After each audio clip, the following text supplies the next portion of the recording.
हाँ, गवर्नर से लेके, राष्ट्रपति से लेके और विदेश मंत्री से लेके और बीजेपी से ऊर्जा मंत्री से लेके, साक्षी जी महाराज से लेके तमाम बड़े बड़े नेता हुए। तो उन लोगों ने बिल्कुल हमारे जनपद का वोट तो लिया, लेकिन जनपद के बारे में सोचा नहीं। तो वोट तो आपकी पार्टी ने भी नहीं, हमारे राष्ट्रीय अध्यक्ष जो मैंने बताया कि उनका स्लोगन है काम बोलता है। आप कह रहे हैं कि वाकई काम बोलता है, जो स्लोगन है उनका।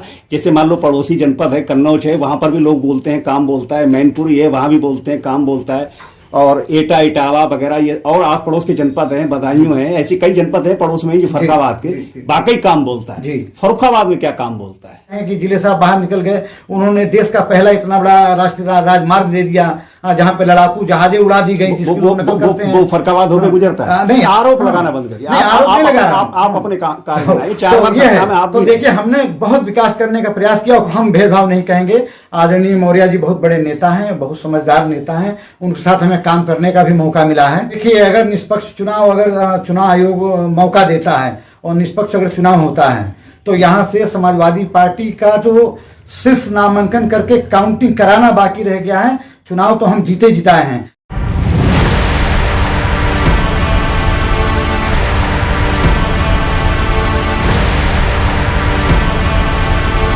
यूनुस भाई, यूपी सत्ता न्यूज में आपका बहुत बहुत स्वागत है। और जैसा कि आज जनपद फर्रुखाबाद से रिलेटेड 2-4 सवाल आपसे हैं, तो जाहिर सी बात है कि आप बिल्कुल निष्पक्षता से जवाब देंगे इस बात का, क्योंकि आप अच्छे वक्ता भी हैं। जैसे कि उत्तर प्रदेश के जो ज़िले हैं उनमें अपना फर्रुखाबाद भी है और आप फर्रुखाबाद के निवासी भी हैं, तो पिछड़े ज़िलों में जो नाम आता है, जबकि आपकी 4 बार सरकार रही सत्ता में, तो आखिर ऐसा क्यों है? ये पिछड़े ज़िलों में अभी तक क्यों शामिल है? सबसे पहले तो आपके चैनल के श्रोताओं का मैं आदर अभिनंदन आभार करता हूं। और एक क्वेश्चन बहुत अच्छा है, कि ज़िले से हम भी बिलोंग करते हैं और इस ज़िले से एकदम लगा हुआ जो ज़िला है, हमारे राष्ट्रीय अध्यक्ष जी भी हैं।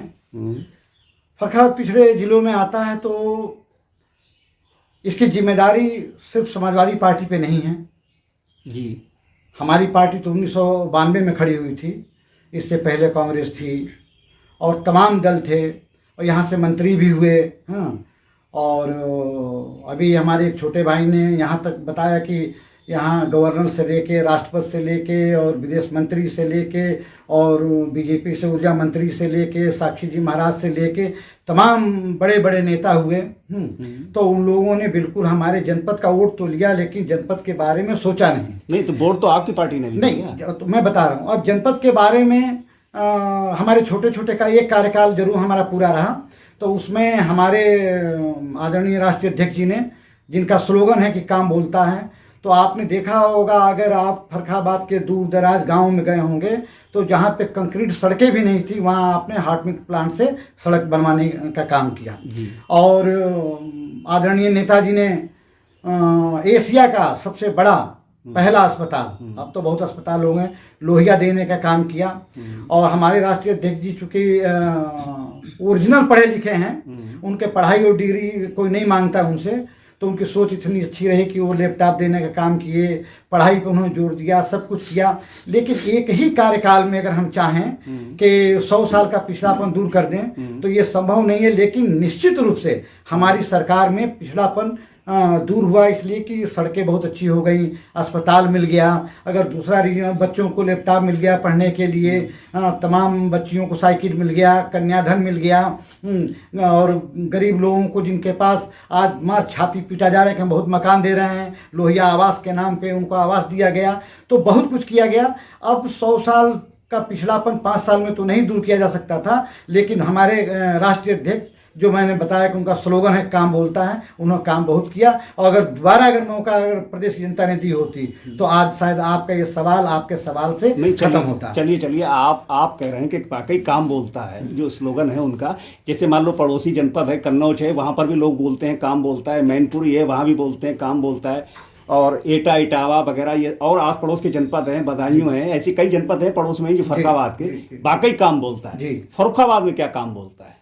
4 बार सरकार में फर्रुखाबाद आखिर पिछड़े उसमें गिना जाता है, तो यहाँ क्या काम, यहाँ के भी तो लोग कह सकते हैं काम बोलता है, कौन सा काम बोलता है? नहीं, अब देखिए उसके लिए मैंने कहा ना कि काम बोलता है, तो अगर काम बोलने की बात की जाए तो जहाँ कुछ भी नहीं था, जो जनपद शून्य था, वहाँ पे हमने बताया तो कि हम हार्ट प्लांट वाली सड़कों पे चलने का आनंद ले रहे हैं, लोहिया का आनंद ले रहे हैं, लोहिया आवास का आनंद ले रहे हैं। हाँ, तो धीरे धीरे धीरे जैसे मान लिया घर में अगर खाने का सब सामान खत्म हो जाए तो धीरे धीरे ये आएगा ना, आटा आएगा, चावल आएगा, दाल आएगा, चीनी आएगी, चाय की पत्ती आप घुमा रहे हैं। तो नहीं बिल्कुल नहीं घुमा। देखिए मैं आप जितनी ईमानदारी से मुझे आप ये बताइए, काम बोलता है, आपने बताया अभी काम बोलता है, राष्ट्रीय अध्यक्ष जी कहते हैं काम बोलता है, तो जरा मुझे फर्रुखाबाद के 1-2 काम ऐसे बता दीजिए जो काम बोलता है। तो यही तो मैंने बताया कि हमें सबसे आजकल जो जरूरी चीज है सड़कें, उन्होंने हमें सड़कें दे दी, बच्चों को पढ़ने के लिए लैपटॉप दे दिया, बच्चियों के लिए साइकिल दे दिया, ये तो काम बोलता है ना। देखिए साइकिल से बच्चियां जो पैदल आती थी, उनके क्लास मिस हो जाते थे, आज वो साइकिल वाली हो गई। विकलांगों को उन्होंने वो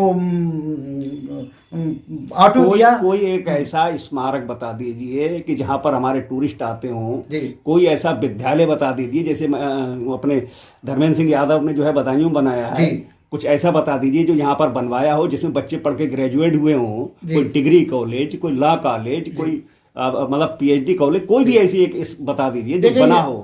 उसके बारे में तो आपको बताएं कि संकिसा को हमारे राष्ट्रीय अध्यक्ष आदरणीय अखिलेश यादव जी ने बहुत ज़्यादा उन्होंने वहाँ बजट दी, वहाँ 5 स्टार होटल भी बन गया है, सब कुछ वहाँ पे बहुत मतलब पर्यटक स्थल के मामले में वो काफ़ी डेवलप किया हमारे ज़िले में, और आप वहाँ जाके गर्वान्वित महसूस करेंगे।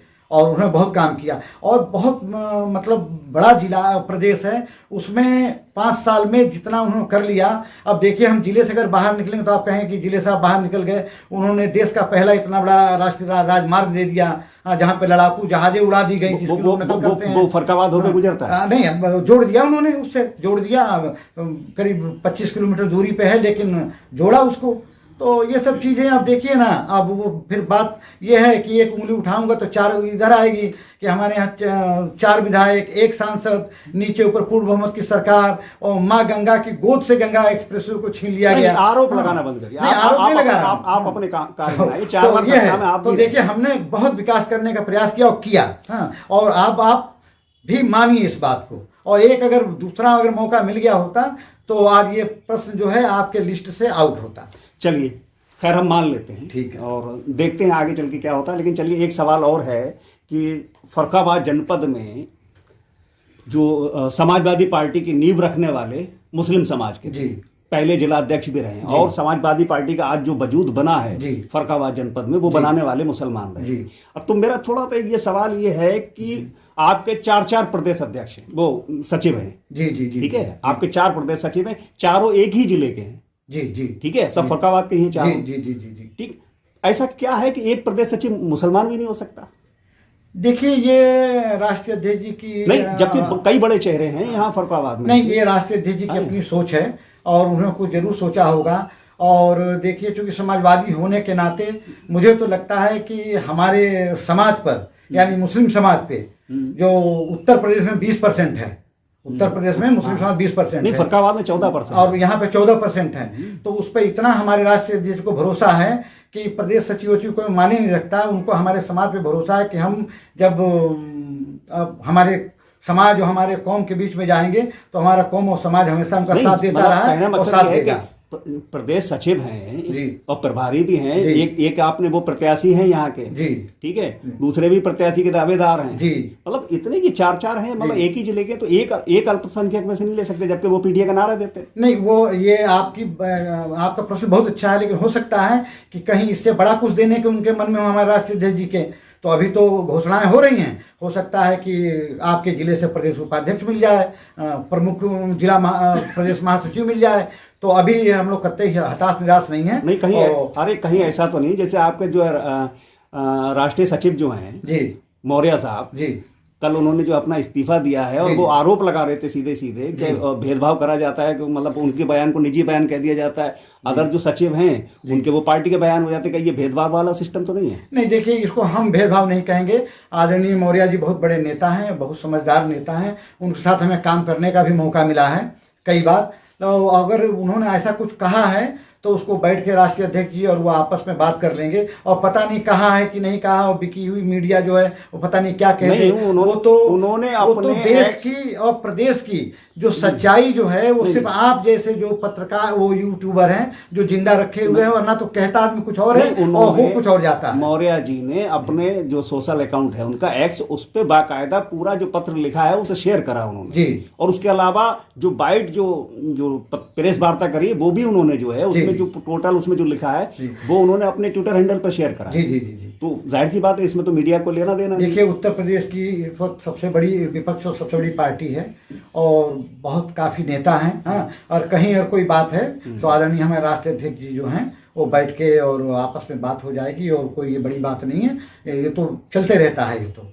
चलिए खैर, फर्रुखाबाद की बात कर रहे हैं तो फर्रुखाबाद में थोड़ा एक जरा सवाल और मन में आ गया। अभी तो हालांकि प्रत्याशी अन्य पार्टियों के घोषित होना बाकी हैं, और देखा जाए तो जो जिससे आप मुकाबला मानते हैं उनके तो प्रत्याशी हैं तैयार और पूरी फील्डिंग है जी, बस खाली अनाउंसमेंट का इंतजार है। बाकी उन्होंने तो सारी रणनीति बना रखी है। इससे आप इस बार कैसे निपटेंगे और कैसे अपने प्रत्याशी को संसद भेजने का कार्य करेंगे? देखिए, अगर निष्पक्ष चुनाव, अगर चुनाव आयोग मौका देता है और निष्पक्ष अगर चुनाव होता है तो यहाँ से समाजवादी पार्टी का जो सिर्फ नामांकन करके काउंटिंग कराना बाकी रह गया है, चुनाव तो हम जीते जिताए हैं। इसलिए कि देखिए, नहीं क्यों, अभी तो खाली आप ही का प्रत्याशी है। नहीं, सामने और अभी और प्रत्याशी भी है। जब तक उनका टिकट नहीं कट जाता तो उनको हम प्रत्याशी मान रहे हैं। तो अब आप देखिए कि इतने भारी वोटों के बीच हम हैं। आपने 14% हमें बताया, तो उस तरह से करीब 270 के आसपास हमारा वोट हो जाता है, और 3-3.5 लाख यादव समाज का वोट हो जाता है, और यहाँ से लेके और अलीगंज तक करीब 2.5 लाख 3 लाख साख्य समाज हो जाता है। तो इतना ज्यादा ये वोट है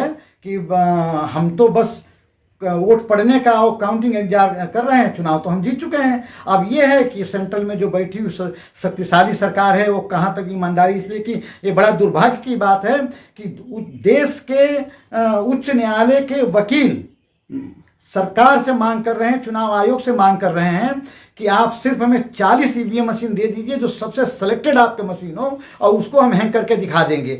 तो अगर ये इतनी शक्तिशाली सरकार है, इतनी ईमानदार सरकार है, इतनी जनाधार वाली सरकार है, तो क्यों नहीं 40 ईवीएम दे रही है?